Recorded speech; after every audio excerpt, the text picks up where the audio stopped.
खोटा जर आरोप केला असेल तर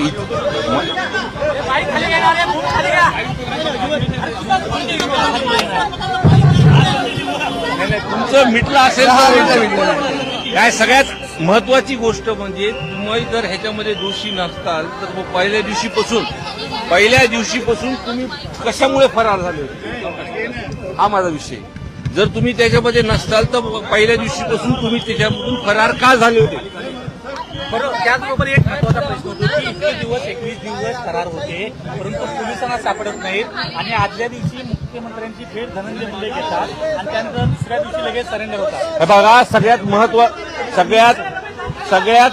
सगळ्यात महत्वाचा विषय ह्याच्यामध्ये हा आहे. जोपर्यंत हा गंभीर विषय महाराष्ट्राच्या समोर हा जेव्हा पहिल्यांदा मी हे जे कुणी गुन्हेगार आहेत ह्यांची नावं घेऊन मास्टर माइंडची नावं घेऊन मी जे सर्वांसमोर बोललो, सर्व आमदार आमच्या जिल्ह्यातले सर्व पक्षाचे सभागृहामध्ये हे सर्वांनी विषय मांडल्यानंतर हा किती गंभीर विषय हा लक्षात आला. मग सरकार म्हणून जे पण काही पावलं उचलले त्याच्यामध्ये एसपींची बदली झाली. आज सुद्धा सीएम साहेबाला याच विषयावरती मी बोलायला आलो होतो की आज जो काही गुन्ह्यामध्ये त्यांना जे काही सरेंडर झाले आहेत तो खंडणीचा गुन्हा आहे. आणि पहिल्या दिवशीपासून जे मी मागणी करतोय एक तर हा खंडणीच्या गुन्ह्यामुळेच आपल्याला 302चा गुन्हा हा गुन्हे झालाय. या दोन्ही गुन्ह्यामध्ये कनेक्शन आहेत. आज सुद्धा मी त्यांना सीएम साहेबाला ही मागणी केली की त्यांना ही केस अंडर ट्रायल तुम्ही चालवा आणि दुसरा विषय जो 302 मध्ये कट कारस्थान म्हणून जे गुन्हे असतील जे मोबाईलचे सीडीआर असतील हे तपासून आपण त्यांच्यावर कारवाई करा. एवढं बोलल्यानंतर मुख्यमंत्री साहेबांनी मला सांगितलं काळजी करायची नाही, ह्या विषयामध्ये जे कुणी आरोपी असतील जे सीडीआर मध्ये ज्यांचे नाव असतील त्यांच्यावरती कारवाई होणार आहे.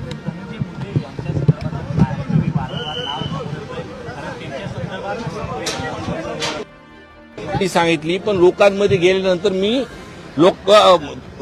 सभागृहामध्ये जाहीर केलं होतं की अधिवेशन संपूस तर जर अटक झाली नाही तर आम्ही मोर्चा काढू. आम्ही बीड जिल्ह्याच्या सर्व लोकप्रतिनिधींनी एकत्रित बैठक घेतली. मोर्चा तुम्ही बघितला असेल. सर्वसामान्य लोक 1,00,000च्या पुढे लोक तिथे जमले. लोकांची ही सुद्धा मागणी आहे की जे काही तुम्ही प्रश्न विचारला आणि जे ह्याच्यामध्ये डिले होतात तुम्हीच आता मला बोलताना सांगितले की धनंजय मुंडे साहेब मुख्यमंत्रीला भेटले, त्या सगळ्या गोष्टी होतात. त्याच्यामुळे आमची एक प्रामाणिकपणे मागणी आहे आणि त्या कुटुंबाची मागणी आहे की 3-4 महिने जर हा गुन्हा फास्ट ट्रॅक वरती घेतला आणि जे कोणी गुन्हेगार आहेत ते समोर आणले तोपर्यंत धनंजय मुंडे साहेबांना राजीनामा द्यायला लावा आणि 3-4 महिन्यानंतर हे झाल्यानंतर परत शपथ घ्या. ही आमची मागणी सुरुवातीपासून आहे. पण वाल्मिक कराड असं म्हणतात की ज्या हत्येचा जो प्रकार घडलाय त्याशी माझा काही संबंध नाही, कुठेतरी राजकारण केलं जाते आणि माझं नाव त्यामध्ये टाकलं जातं. हे बघा हा महाराष्ट्राचा मी तर सभागृहामध्ये मी दुसऱ्यांदा आमदार झालो. पहिल्यांदा हा विषय बघितला काय एका विषयामध्ये सर्व पक्षाचे लोक होते. म्हणजे भाजपचे आमदार अभिमन्यू पवार, सुरेश अण्णा धस, प्रकाशदादा सोळुंके, विजय पंडित हे सर्व, नमिताताई मुंदडा हे सर्व अशा खूप आमदार हे सर्व पक्षाचे. आणि पहिल्यांदा सभागृहामध्ये एक माणुसकीच्या नात्याने संतोष अण्णा देशमुख यांना न्याय भेटण्यासाठी सर्व एकत्र आले. हा विषय कधी बघ ह्याच्यामध्ये काही राजकारण नाही. त्याच्यामुळं आमचा एकच सर्वांचा जो हेतू आहे की जिल्ह्यामध्ये जो वाल्मिक कराडांनी 2 जातीमध्ये जे तेढ निर्माण केलंय, लोक आज आमच्याकडे अधिकारी जरी एका जिल्ह्यामध्ये आला तर त्याचं नावापेक्षा त्याचं आडनाव काय हे बघतात. आणि माझ्यासारखा आमदार जिथं जातीचं तुम्ही हे सर्व गोष्टी म्हणतात, ते पुरोगामी विचाराचा जिल्हा आहे माझा, मला दुसऱ्यांदा लोकांनी निवडून दिला आहे. खूप काही लोक हे जे काही गोष्टी करतात ते आता अटक झाल्यानंतर सगळ्या गोष्टी आपल्या तपासामध्ये प्रामाणिकपणे तपास केला तर सगळ्या गोष्टी आपल्या समोर होतील. आणि 6, 9 आणि 11 हे 3 दिवस जे हे गुन्ह्याचे क्रम आहेत किंवा त्या 8 दिवसामध्ये सीडीआर जर तपासले, माझ्या माहिती अनुसार पोलिसांकडे जो आधी तपास होता आणि त्या तपासामध्ये सर्वच त्यांनी कुणाचं लोकेशन कधी आहे, प्रशासनाला ही केस थांबवण्यासाठी किंवा चौकशी थांबवण्यासाठी, केस दाखल न होण्यासाठी कधी किती वाजता फोन आलेत हे सुद्धा प्रशासनाकडे आहे.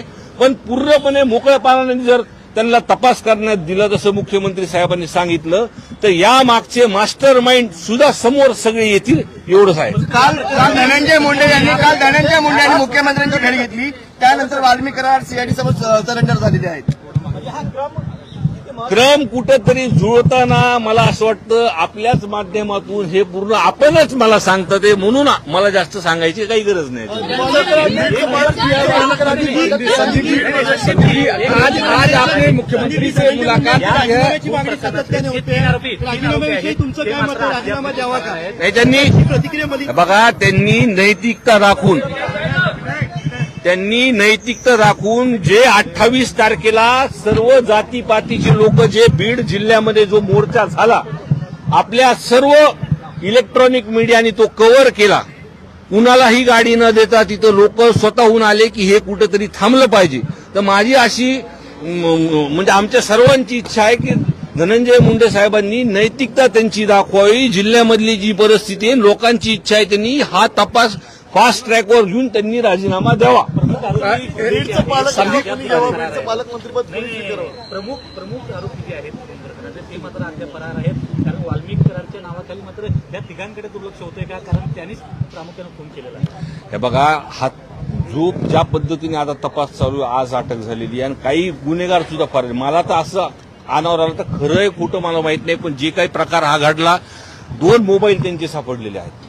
या 2 मोबाईलमध्ये सगळे सीडीआर हे आहे आणि ते सर्व घटनाक्रमचे व्हिडिओ सुद्धा आहेत. म्हणजे मला जी माहिती आली माझ्या काही लोकांकडून की त्याच्यामध्ये त्याला मारहाण करताना जास्त लोक आहेत. काही गोष्टी तपास जसा चालू आहे, काय चालू आहे, काही गोष्टी आता पुढे येतीलच लोक आपल्याला. संदीप जी हिंदी में आज मुख्यमंत्री से आपने मुलाकात की है, वाल्मीकि करार को लेकर के क्या है मामला, और खास करके ऐसे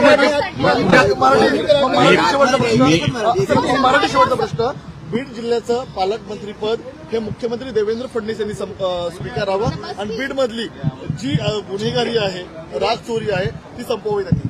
हे बघा जसं अण्णाजी आपण आपल्याच माध्यमात जी काही बोलले आमची इच्छा तीच आहे की पालकमंत्रीपद हा सत्ताधारी पक्षांचा हा विषय आहे, पण हा गुन्हा पूर्णपणे लोकांसमोर जोपर्यंत येत नाही तोपर्यंत धनंजय मुंडे साहेबांनी राजीनामा द्यावा ही आमची मागणी आहे. संदीप जी आज मुख्यमंत्री से आपने मुलाकात की है वाल्मीकि करार को लेकर के, क्या बातचीत हुई और मुख्यमंत्री ने क्या मुख्यमंत्री साहब से मैंने आज उन्होंने मुझे वक्त दिया, मुझसे बात की. मैंने उनको इतना ही कहा कि आज जो आपने सभागृह में हम सभी ने जो बात ली उस पर आपने कहा, उसके बाद में उसमें एसपी की वहां पर नए एसपी साहब आए, 2-4 जो भी उन्होंने चार्ज लेने के बाद 2 नंबर जो धंधे थे वो बंद हो गए, कुछ लोग अटक हो गए, आज सरेंडर भी हो गए वाल्मीकि कराड़.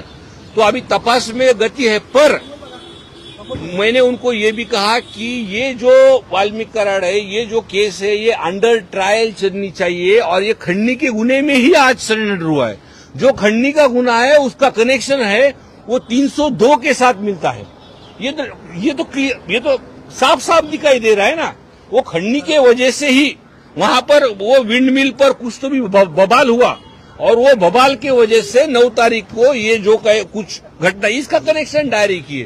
तो आज भी हमने उनसे बात करते टाइम बोला कि 302 में उनको कट करस्तान जो भी सीडीआर जो भी निकलेंगे और जो सीडीआर में और भी कोई लोग जिन्होंने जो पुलिस प्रशासन को रोकने के लिए कोशिश की, इतने दिन से उनको भगा कर रखा, इतने दिन से उनको अटक नहीं होने दी, उनके भी लोग वहां पे लोग सामने आएंगे. अगर ये सीडीआर अगर देखेंगे 6, 9 और 11 और वो 8 दिन का विषय, ये खुली किताब हो जाएगी.